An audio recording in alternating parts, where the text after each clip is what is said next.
Ang kwentong ito ay hango sa totoong buhay. Karanasan ito ng tiyuhin ni JR na itago na lang natin sa pangalang Rodel. Walang eksaktong taon. Santa Monica, Dumalag, Capiz.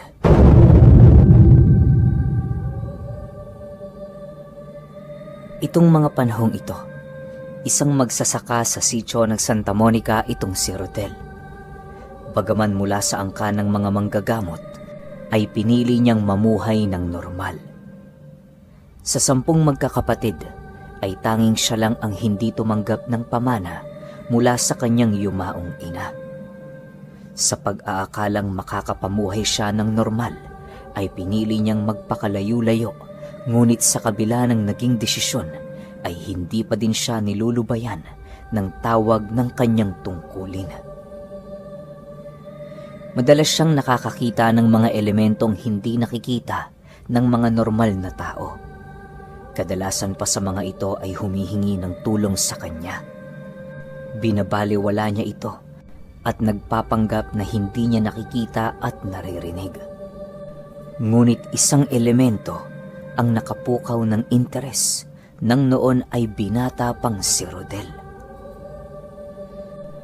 Isang hapon habang nagpapatubig ng kanyang palayan ay may napansin siyang isang batang babae na naglalaro sa sapa. Alam niyang hindi ito pangkaraniwang tao dahil tumatagos ang paningin niya sa katawan ng nilalang. Akmang maglalakad na sana siya papalayo nang marinig niyang tila may nahulog sa tubig.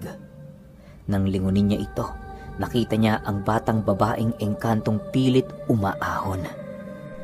Nanatili siyang nakatayo doon at pinagmamasda ng bata.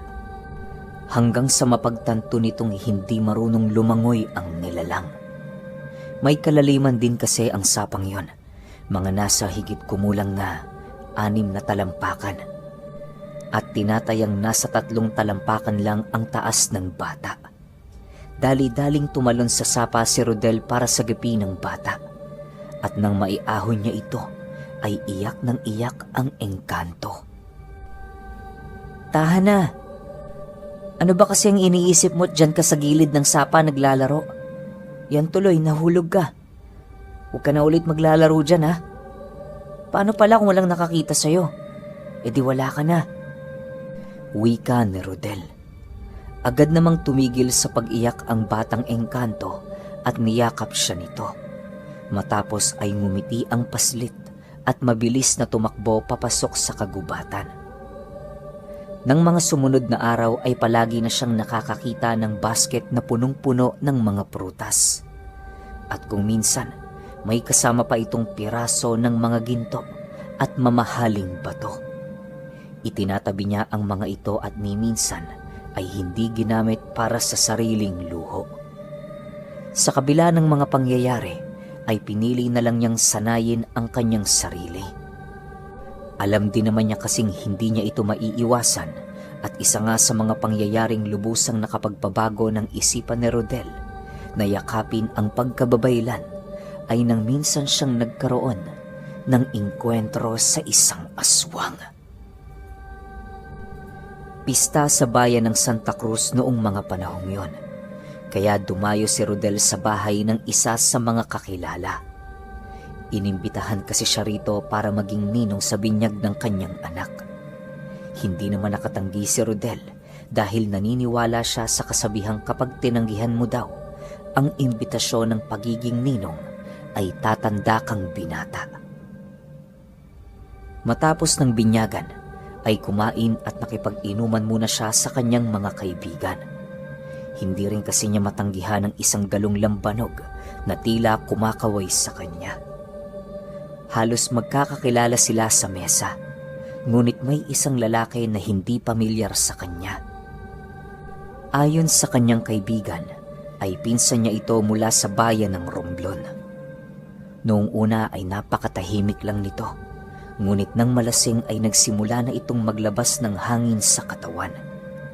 Nagpakilala ito bilang si Joel at medyo napreskuhan ang mga kaibigan ni Rodel sa naging asta nito, lalo pa nang banggitin niya na ang mga nakatira sa Capiz ay mga aswang. Alam nyo mga pare, putok na putok sa buong lugar na maraming aswang dito sa Capiz. Kung talagang totoong aswang dito sa lugar ninyo, hinahamon ko siya. Kung talagang kumakain siya ng tao may magpakita siya sa akin. Nagpantig ang tenga ni Rodel sa kanyang narinig. Kaya agad niyang sinabihan ng kaibigang awatin na ang pinsan nito. Dahil napansin na din niya na masama na ang tingin ng mga kasamahan nila sa mesa. Hanggang sa hindi na nga nakapagpigil ang isa sa mga kainuman nila. Agad itong tumayo at kinuwelyohan si Joel. Loko ka! Parang sinasabi mo na aswang ang mga tao rito. Galit na wika nito. Agad naman siyang inawat ng isa pa nilang kasamahang si Nilo. Agad na ding naupo ang nanita kay Joel dahil ito palang si Nilo ay kinakatakutan sa baryo ng Santa Cruz. May mga sabi-sabi kasing bantog na aswang ang kanyang pamilya. At dahil sa nagkakagulo na, ay minabuti na ni Rodel na umuwi. Agad siyang nagpaalam sa mga kainuman at akmang aalis na sana siya, ay hinawakan ni Nilo ang kanyang kamay. Saan ka naman pupunta, pre? Di pa nga tayo tapos May isang galon pang di nabubuksan. Wika nito. Ngunit sa tansya ni Rodel, hindi maganda ang patutunguhan ng usaping yon. Kesa magkagulo ay pinili niyang maupo na lang ulit. Medyo may tama na siya ng mga sandaling yon, kaya medyo limitado na din ang pagtagay niya ng inumin. Hanggang sa tila hindi na kinaya ng mga kasamahan nila sa mesa. Isa-isa na itong nagsipag-alisan at naiwan si Rodel at Nilong nakaupo sa mesa. Kapwa walang imik at parehong nakayuko hanggang sa magsalita na si Nilo. Di ba, anak ka ni Gloria at Carpio? Tingnan mo nga naman. Nagkataon pang dito kita makikita sa bayan ng Santa Cruz. Ang layo naman ng dinayo mo para mamatay. Nanlaki ang mga mata ni Rodel nang marinig niya ang sinabi ni Nilo. Agad siyang napatayo dahil nakita niyang naglabas ng kutsilyo ito. Alam ni Rodel ang dahilan kung bakit galit ito sa kanyang pamilya. Dahil isa ang kanyang ama sa mga pumatay sa tatay ni Nilo na minsang mahuli nila itong nananalakay ng isang tahanan. Rodel, hindi ko makakalimutan ang ginawa ng pamilya mo sa tatay ko. Buhay mo magiging kapalit sa ginawa ng iyong ama. Sa pagkakataong ito, ipaparanas ko sa kanila ang sakit na naramdaman namin sa pagkamatay ng tatay ko.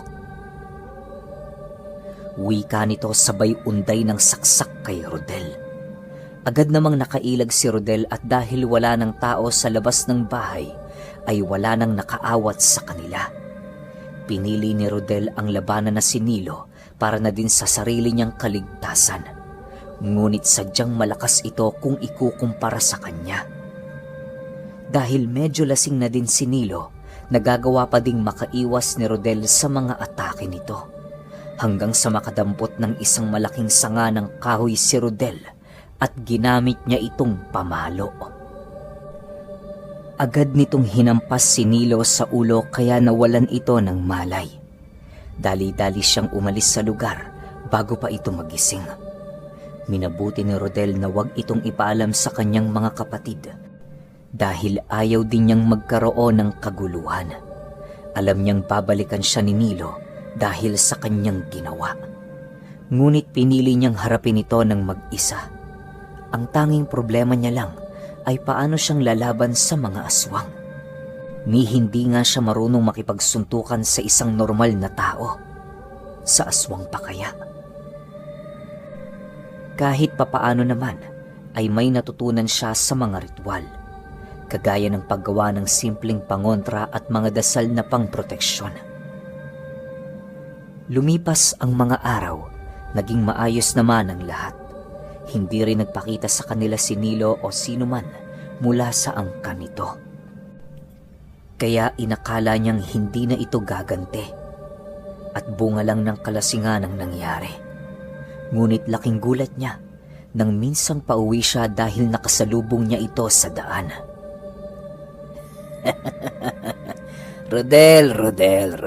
Rodel. Sabi ko na nga ba't dito lang kita makikita eh. Ano? Kumusta ka na? Wika ni Nilo. Agad hinawakan ni Rodel ang kanyang itak at naglakad ng paatras, habang si Nilo naman ay papunta sa kanya. Huwag kang lalapit, Nilo. Hindi kita sasantuhin. Isang hakbang pa at tatagain na kita.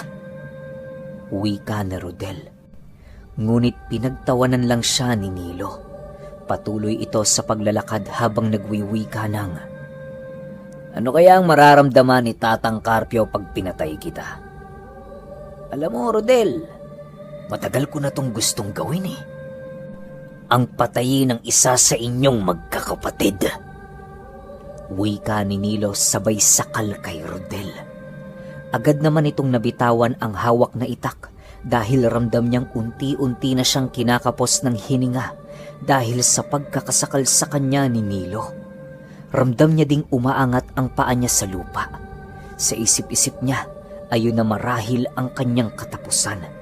Ngunit laking gulat ni Rodel nang bigla na lang siyang bumagsak sa lupa. Medyo malabo na ang kanyang paningin, ngunit nakita niya ang isang lalaking nakikipagsuntukan kay Nilo. Matapos ay tuluyan siyang nawala ng malay. Nang magising siya ay nakita niyang nasa loob na siya ng kanyang silid.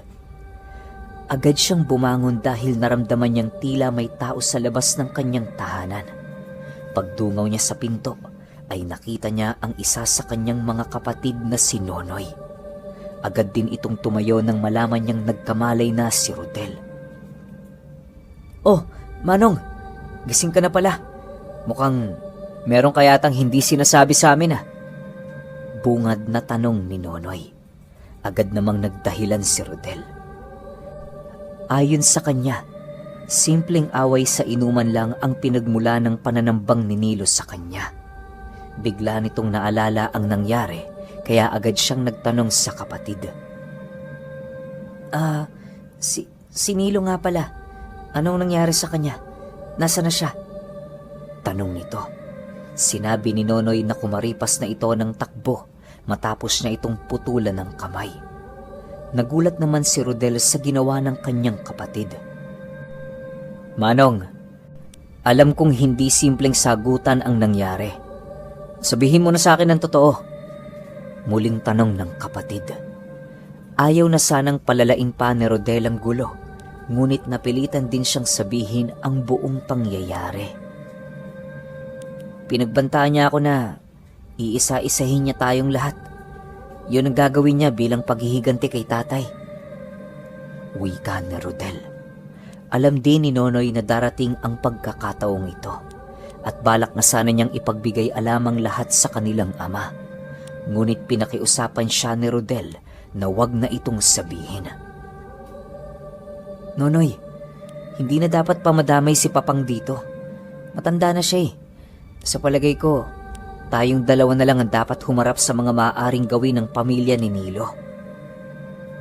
Sang-ayon naman si Nonoy dahil maaaring mapahamak ang matanda sa magiging labanan.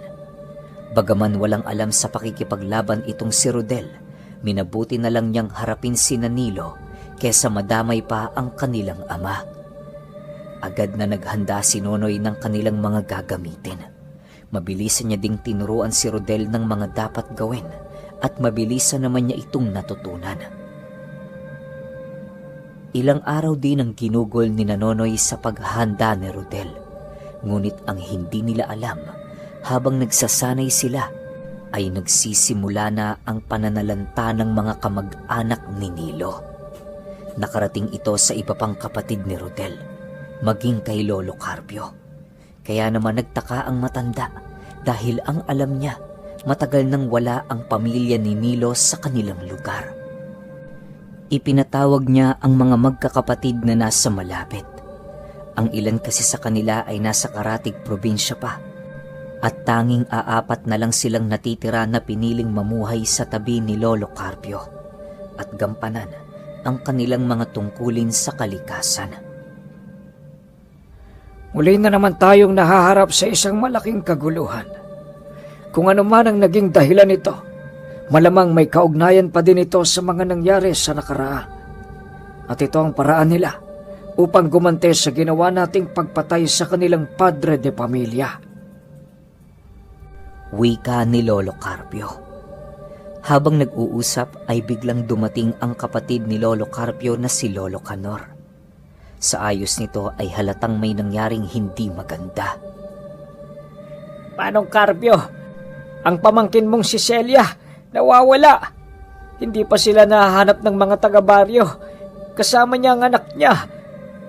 Wika ng matanda habang naghahabol ito ng hininga. Sinasabi ko na nga ba? Nonoy, Rodel, samahan ninyo ang Tio Canor ninyo. Hanapin niyo ang pinsan at pamangkin niyo. Utos ni Lolo Carpio. Agad namang lumakad ang dalawa. Habang nasa daan ay kinausap ni Rodel si Nonoy. Hindi ko akalaing aabot sa ganito ang simpleng hindi namin pagkakaintindihan ni Nilo. Nadamay pati mga kamag-anak nating wala namang kinalaman. Wika na Rodel. Agad namang tumugon si Nonoy nang, "Hindi Manong, kung ikaw lang ang sadya nila, bakit sila Manang Celia nadamay? Hinala ko matagal na nilang pinlanong paghihigante, kaya wag mo nang sisihin ang sarili mo." Pagdating nila sa tahanan ni Canor, ay agad silang kumuha ng mga impormasyon. Ngunit wala ding masyadong alam ang mga tao doon, kaya pinili nilang hanapin na lang ito sa paligid. Biglang naalala ni Nonoy ang kakayahan ni Rodel, kaya naman hiniling nito sa nakatatandang kapatid na gamitin ang kapangyarihang makipag-usap sa mga elemento. Hindi ko alam kung may sasagot sa akin, oy. Pero sige, susubukan ko ha. Agad na nagtawag si Rodel at ilang sandali lang ay lumabas ang isang batang babae at nakasuot ito ng puting damit at may dalang kulay pulang bulaklak. Iniabot niya kay Rodel sabay yakap. Ito din yung batang babaeng iniligtas niya sa pagkakalunod noon sa sapa.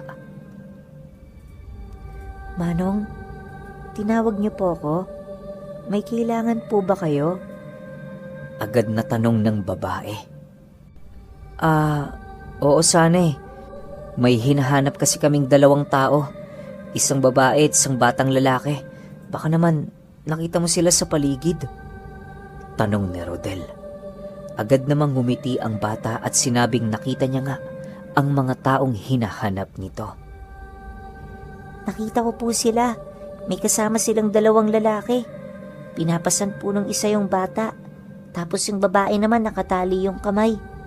Doon po sila papunta oh. Wika ng batang babae, sabay turo sa direksyong papunta sa kabilang bundok.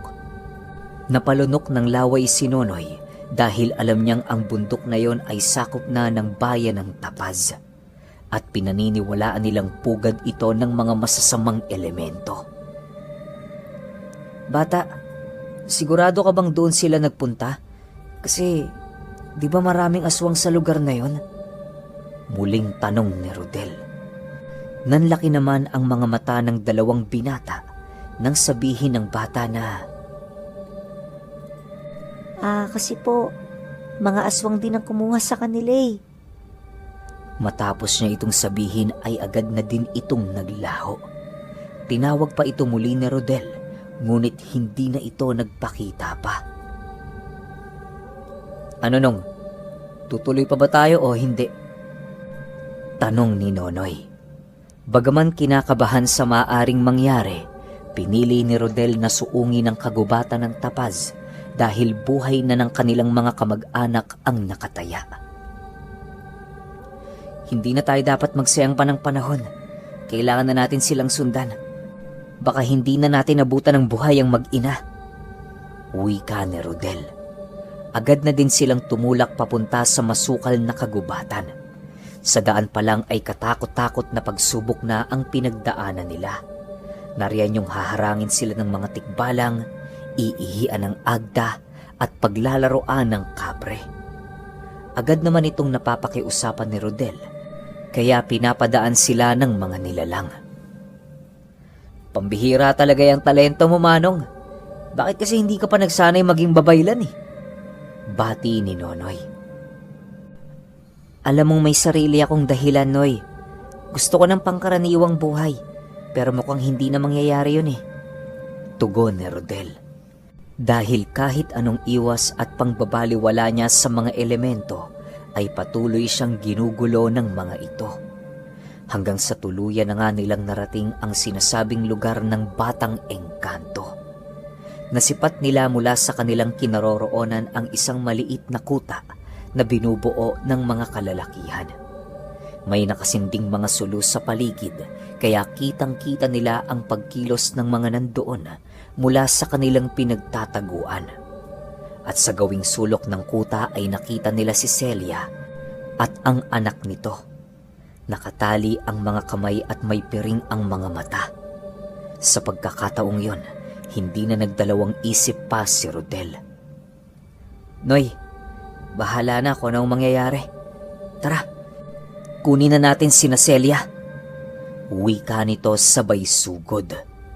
Agad naman silang namataan ng mga nasa loob ng kuta. Kaya sa pasukan pa lang ay sinalubong na sila ng mga ito. At dahil si Nonoy ang may kakayahang makipaglaban, siya ang nanguna. Gamit ang kanyang itak ay isa-isa niyang pinagtatataga ang bawat makakasalubong na aswang. Halos lahat ng nandoon ay nakakapagpalit na ng balat, kaya buong-buo ang lakas ng mga ito. Nakita ni Rodel na medyo nahihirapan na ang kapatid at medyo desperado na din ang kanyang kalagayan. Wala na siyang ibang paraan kundi ang gawin ng pinakaayaw niyang gawin, ang humingi ng tulong sa mga elemento. Kung naririnig niyo ako, mga mabubuting elemento, kailangan kong tulong ninyong lahat ngayon. Bulong ni Rodel sa hangin. Biglang tumahimik ang paligid at naramdaman din ng mga aswang na tila may kung anong malakas na puwersa ang paparating. Nagsipaghinto ang mga ito sa pagsalakay upang makiramdam. Nang bigla na lang mula sa itaas ay nagsipagbagsakan ang malalaking tipak ng bato. At mula naman sa mismong pasukan ng kuta ay nagsipagtakbuhan papasok ang napakaraming usa at baboy ramo. Kasunod ng mga hayop ay ang malalakas na dagungdong ng malalaking paa. Nang lingunin ni Rodel ang kagubatan, ay kitang-kita niya ang paghawi ng malalaking puno. Agad na tumambad sa kanya ang mapupulang baga mula sa sigarilyo ng mga kapre. Agad hinila ni Rodel si Nonoy na noon ay sugatan na. Inakay niya ito papunta sa tabi, ngunit sa hindi inaasahang pagkakataon ay nandoon din pala si Nilo. Bigla siyang sinaksak nito sa tagiliran gamit ang kanyang kaliwang kamay. Hindi naman kalaliman ang naging sugat ni Rodel, kaya nagawa pa din niyang makipaglaban. Sa wakas, naisipan mo ding gamitin ang kakayahan mong matagal mo nang itinatago. Gusto ko yan. Magiging patas ang laban natin. Wika ni Nilo. Agad naman itong tinugon ni Rodel nang, "Sumuko ka na, Nilo! Wala ka nang magagawa! Itigil mo na itong kahibangang ito!" Wika ng binata, ngunit kabaliktaran ng ginawa ni Nilo. Muli niyang sinugod si Rodel at sa kasamaang palad, isang malaking kamay ang sumalubong sa kanya. Halos magkandadurog-durog ang buto nito sa katawan dahil tumama siya sa isang puno. "Hindi na sana tayo humantong sa ganito kung nakinig ka lang, Nilo." Wika ni Rodel. Agad naman niyang pinuntahan ang pinsang si Celia at ang anak nito. Nang humupa na ang kaguluhan, napakaraming bangkay ng aswang ang nagkalat sa paligid. Pinili nilang sunugin ang kutang yon kasama ang katawan ng mga kalaban. Matapos ay nilisan nila ang lugar. At ito ang naging simula ng pagyakap ni Rodel ng kanyang tungkulin. Naisipan niya na hindi natitigil ang kaguluhang dulot ng mga aswang. Sa kasalukuyan, mapayapa na ang kanilang lugar. Ngunit patuloy pa ding nanggagamot si Rodel. Ito ay dahil sa tulong ng mga kaibigan niyang elemento at sa pagkakaroon ng dugong babaylan. Sa paglipas ng maraming taon, naging bantog ang naging kwento nilang magkapatid at naging usap-usapan sa mga karatig lugar ang naganap na 2 binata na lumusob sa baryo ng mga aswang.